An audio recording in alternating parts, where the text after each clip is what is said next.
नमस्कार. पारावरच्या क्वेअर गोष्टीमध्ये आपलं सहर्ष स्वागत. मी बिंदू माधव खिरे. आज मी LGBTIQ मुला-मुलींच्या पालकांबद्दल बोलणार आहे. मूल जन्माला येण्यापासून पालक मुलांच्या हितासाठी झटत असतात. त्यांना सर्व सुख मिळावीत, त्यांचं आयुष्य चांगलं जावं यासाठी खूप कष्ट घेतात.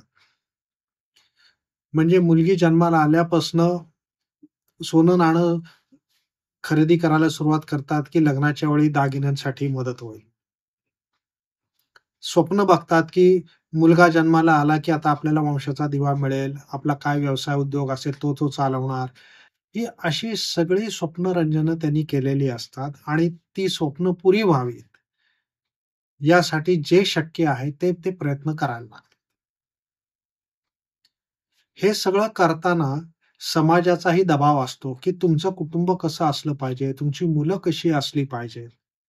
त्यामुळे शेजार-पाजारी असो किंवा नातेवाईक असो, त्यांच्याबरोबर तुलना होत असते, स्पर्धा होत असते आणि समाज मान्यतेच्या चौकटीतून सुद्धा आपलं कुटुंब कसं आदर्श असेल, याचाही प्रयत्न होत असतो. आता एकीकडे ही स्वप्न आहेत, एकीकडे ही तुलना आहे, एकीकडे स्पर्धा आहे आणि एक आदर्श कुटुंब चालवण्याचे प्रयत्न आहे. या चौकटीत 20-25 वर्षानंतर जेव्हा कोणतरी आपल्याला सांगतं, आपलं मूल सांगतं किंवा मुलगी सांगते, की बाबा मी समलिंगी आहे किंवा मी पारलिंगी आहे. तेव्हा स्वाभाविक आहे, की आई-वडिलांना याचा खूप मोठा धक्का बसणार आहे. काही अपवाद आहेत माझ्या माहितीचे, की ज्यांनी ते लगेच स्वीकारलेलं आहे. फार धक्का बसलेला नाही. पण हे पालक असे आहेत, की ज्यांना याच्या अगोदर हे कळण्याआधी LGBT मित्रमंडळी होती किंवा सहकारी होते. त्यांना या विषयाची माहिती होती. तेच मुलांना तुलनात्मकदृष्ट्या सहज स्वीकारू शकलेले आहेत. पण बहुतांशी जणांना, पालकांना, आई-वडिलांना हे समजून घ्यायला जड जातं. मागच्या 2 सत्रांपूर्वी आपण जसं पाहिलं, की स्वतःचा स्वीकार करताना जसं वेगळेपण हे कळल्यापासून स्वीकारापर्यंत जे 5 टप्पे कुबलर-रॉस स्केल ऑफ ग्रीफ मधले आपण पाहिले, तर त्याचप्रमाणे पालकांनाही या प्रवासातनं जायला लागतं. म्हणजे डिनायल असतं. नाही, नाही असं काही नाहीये. हे फॅड आहे. मग त्याच्यानंतर चीड येते, की हे माझ्याच वाट्याला का? आम्ही काय कमी केलं तुझ्यासाठी? त्या रागानंतर येतं बार्गेनिंग. नाही मग आपण डॉक्टरना दाखवू. हे बरं करता येत असणार, याच्यावर औषधोपचार असणार. मग त्याच्यानंतर नैराश्य येतं, की हे सगळं करूनही काही होत नाहीये. तर आता कसं होणार? हे आम्ही समाजाला कसं तोंड दाखवू? ती काय भाऊ-भावंड ज्यांची लग्न व्हायची त्यांची कशी होणार लग्न जर हे बाहेर आलं तर?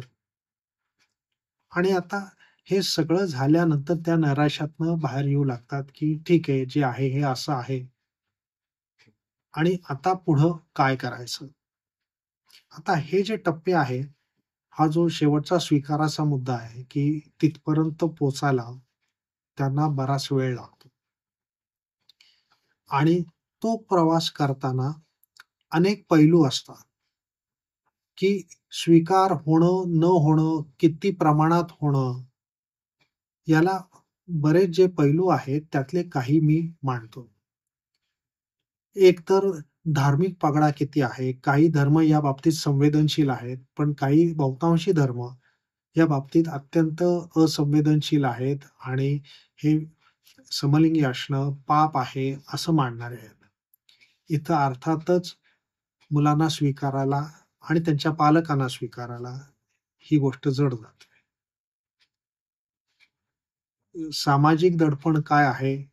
इतर जण किती नावं ठेवतील, इतर जण आपल्याला काय बोलतील, हा पगडाही फार मोठा असतो. पण याच्याबरोबर अजून 2-5 गोष्टी ज्या महत्त्वाच्या असतात, ते म्हणजे मूल आपण समलिंगी म्हणून सांगतंय का पारलिंगी म्हणून सांगतंय? म्हणजे समलिंगी मी आहे असं एका मुलाने सांगितलं, तर ते समजून घ्यायला किती कालावधी लागेल?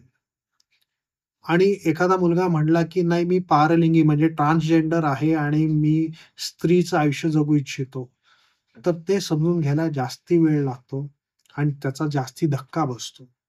कारण जेव्हा ते सामाजिक रूप घेतं, म्हणजे एक्सप्रेशन जेव्हा फेमिनिन होतं, तेव्हा समाजाची दृष्टी इतकी नकारात्मक असते, की पालकांना त्याची खूप भीती असते, धास्ती असते आणि शरमही असते त्याला. त्यात सुद्धा आई समजून घेण्याचा खूप वेळा खूप प्रयत्न करताना दिसते. पण वडिलांना ते समजून घेणं खूप धक्कादायक जातं आणि त्यांची प्रतिक्रिया खूप वेळा नकारात्मक असते. अर्थात मला हेही आवर्जून सांगितलं पाहिजे, की काही वडील सुद्धा आहेत, की जे समजून घेणारे आहेत आणि आईनी समजून घेतलेलं नाही. पण ही अपवादात्मक उदाहरण आहे. बहुतेक वेळा आई ही समजून घेण्याचा प्रयत्न करते. यात सुद्धा पारलिंगीमध्ये सुद्धा मेल टू फिमेल म्हणजे ट्रान्स वुमन आहे का ट्रान्स मॅन आहे, फिमेल टू मेल. ट्रान्स मॅनला स्वीकारण्यात वडील त्यातल्या त्यात संवेदनशील असतात आणि स्वीकारणं त्यातल्या त्यात त्यांना सोपं जातं. पण ट्रान्स वुमन म्हणजे जो मुलगा म्हणतो, की मी स्त्री आहे, हे समजण्यात जड जातं. लैंगिक आकर्षणाबद्दल म्हणताना सुद्धा समलैंगिकतेत सुद्धा मुलांनी मी समलिंगी आहे सांगणं, याच्याबद्दल येणारे पैलू वेगळे आहेत. मुलींनी मी लेस्बियन सांगणारे पैलू वेगळे आहेत. मुलीला एकटं कसं जगता येईल, या समाजात ती एकटं स्वतंत्र कशी राहू शकेल, हा समाज तिला सुखाने जगून देईल का? तिचं मुळात शिक्षण कमी असेल, ती जर स्वतःच्या पायावर उभी नसेल, तर लग्न करण्याशिवाय तिला दुसरा काय पर्याय आहे? असे जे पैलू येतात ते मुलापाशी येतीलच, मुलाबद्दलच येतील असं नाहीये. एक मुलगा आहे का अनेक मुलं आहेत? अनेक मुलं असतील आणि बाकीच्यांची लग्न झाली असतील, मुलं-बाळं असतील तर ठीक आहे. वंशाचा दिवा आहे. त्यामुळे एखाद्या मुलाचं नाही लग्न झालं किंवा नाही केलं तरी चालेल, असं म्हणून घेता येतं. पण एकच मूल असेल तर? मग त्याच्यावर जास्ती दडपण असतं. काही बाबतीत असं होतं, की भाऊ-भावंड आहेत, पण ती धाकटीत आणि त्यांची लग्न झालेली नाहीयेत. मग ही काळजी असते, की हा कोण आहे किंवा ही कोण आहे हे बाहेर कळलं, तर मग त्यांची लग्न कशी होणार? ते दडपण असतं. आणि अजून एक अत्यंत महत्त्वाचा मुद्दा असतो, तो म्हणजे जी व्यक्ती आउट होते, जी व्यक्ती आई-वडिलांना सांगते, की मी असं आहे, मी अशी आहे, ती स्वतः किती सक्षम आहे. ती आर्थिकदृष्ट्या सक्षम आहे का? हुशार आहे का? घरचा कर्ता पुरुष म्हणून ती कार्यभाग बघते का? तसं जर असेल, तर स्वीकार व्हायला कमी अडचण येते. पण ती व्यक्ती फारशी शिकलेली नाहीये. ती व्यक्ती काही फार कुठे काम करत नाही किंवा काम करत असेल तर फार थोडे पैसे मिळवते. म्हणजे ती व्यक्ती घर चालवायला फारसा हातभार पण लावू शकत नाही अशी परिस्थिती. म्हणजे ती व्यक्ती घरी ऑलरेडी एक ओझं आहे. त्यात ती जेव्हा ही गोष्ट सांगते, तेव्हा ते अजून एक ओझं म्हणून बघितलं जातं आणि मग तिचा स्वीकार करणं जास्ती अडचणीचं होऊ शकतं. आता हा प्रवास करताना आई-वडिलांनाही ही अडचण असते, की या विषयाबद्दल बोलायचं कोणाशी? मुलांकडे कसं सोशल मीडिया असतो, त्यांचे मित्रमंडळी असतात, ग्रुप्स असतात, एल-जी-बी-टी, एन-जी-ओजकडे जातात. आई-वडील जुन्या पिढीचे असल्यामुळे ते काही टेक सॅव्ही नसतात. त्यांच्या ह्या काही ओळखी नसतात. त्यांना इतकी लाज वाटत असते, की ते लग्न कार्याला सुद्धा जायचं टाळायला लागतात, की नको बाबा लोकं विचारणार, की आता मुलाचं कधी बघताय, मुलीचं कधी बघताय, त्यांना काय उत्तरं द्यायची. त्यापेक्षा ते तोंड सुकवायला लागतात आणि पूर्णपणे विथड्रॉ होऊन घरी बसून राहतात. तर अशा वेळी आई-वडिलांना हा विषय समजून सांगण्यासाठी मुलींनी थोडा पुढाकार घ्यावा. बळजबरी करू नये, पण पर्याय द्यावेत. पुस्तकं वाचायला असतील तर, सिनेमे कुठले बघता येत असतील तर ते दाखवणं. त्यांच्या मित्र-मैत्रिणींची आई-वडिलांशी ओळख करून देणं. जे एन-जी-ओज या विषयात चांगलं काम करतात, ह्या एन-जी-ओशी संपर्क करून देणं. चांगले मानसोपचार तज्ञ या विषयातले जाणकार मानसोपचार तज्ञ किंवा काउन्सिलर्स असतील तर त्यांच्याशी गाठ घालून देणं. पेरेंट्सचे सपोर्ट ग्रुप्स असतील, तर त्या सपोर्ट ग्रुप्स बरोबर कनेक्ट करून देणं, हे पर्याय उपलब्ध करूनही आई-वडिलांना देणं तितकंच महत्त्वाचं आहे. सुरुवातीला आई-वडील कदाचित नाही म्हणतील, कारण ते इतके अस्वस्थ असतात, की इतर कोणाशी बोलणं हा ही कल्पनाच त्यांना पटत नाही. पण जसं मन जरा शांत होतं, तसं त्याबद्दल ते विचार करू शकतात, की ठीक आहे, निदान या विषयावरचं पुस्तक वाचून बघू. ठीक आहे, नाहीतर या पालकांशी बोलून बघू. निदान या मानसोपचार तज्ञाकडे जाऊ. त्यामुळे हे पर्याय उपलब्ध करून देणं ही आपलं काम आहे. कारण त्यांना ते पर्याय मिळणं अवघड असणार आहे. हे सगळं स्वीकाराचा प्रवास व्हायला अनेक वर्ष लागू शकतात. त्यामुळे पेशन्स दोघांच्या बाजूनी असणं आवश्यक आहे. आणि हा सगळा स्वीकार झाला, तरी आई-वडिलांना काळजी असते, की आता पुढं काय? तर याबद्दल 2-4 गोष्टी आणि महत्त्वाच्या गोष्टी अशा, की मुलांचं शिक्षण आणि त्यांनी आर्थिकदृष्ट्या स्वतंत्र होणं, हे अत्यावश्यक आहे. मी जेव्हा कामाला सुरुवात केली 2000 साली, तेव्हापासून 2025 पर्यंत आमूलाग्र बदल झालेले आहेत कायद्यामध्ये, वैद्यकीय ज्ञानात. त्यामुळे आताची परिस्थिती खूप चांगली आहे. त्यामुळे आशावाद बाळगा. मग पुढला प्रश्न येतो, की नाही पण आत्ता आम्ही आहोत त्याची काळजी घेऊ. पुढे त्याचं कसं होणार? तर तो जोडीदार शोधतो, ती जोडीदार शोधतील आणि सगळ्यांनाच जोडीदार मिळतील असं नाहीये. काही जणांना नाही मिळणार. पण ते सगळ्यांच्याच बाबतीत खरं आहे.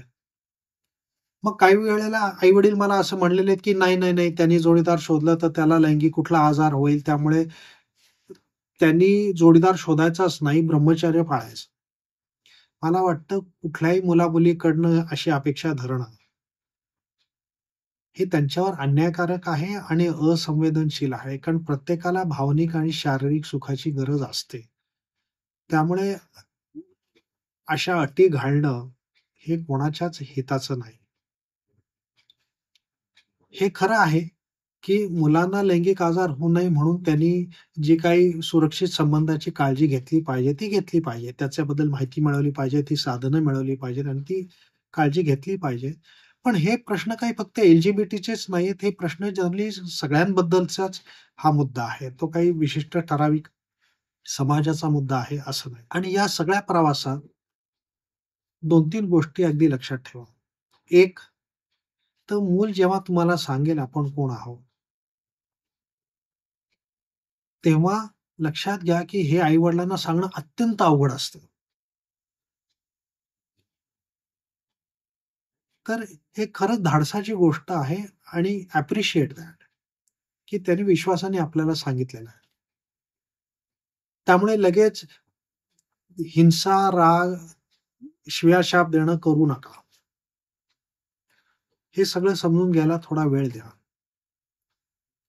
त्याच्यावर तर राग काढूच नका, पण आपल्या जोडीदारावरही राग काढू नका. म्हणजे खूप वेळा असं होतं, की वडील आईला दोष देतात, की "तू त्याला नीट वाढवलं नाही म्हणून तो तसा झाला. तू तिला नीट शिस्त लावली नाही म्हणून ती तशी झाली." तर असे दोषारोप करू नका.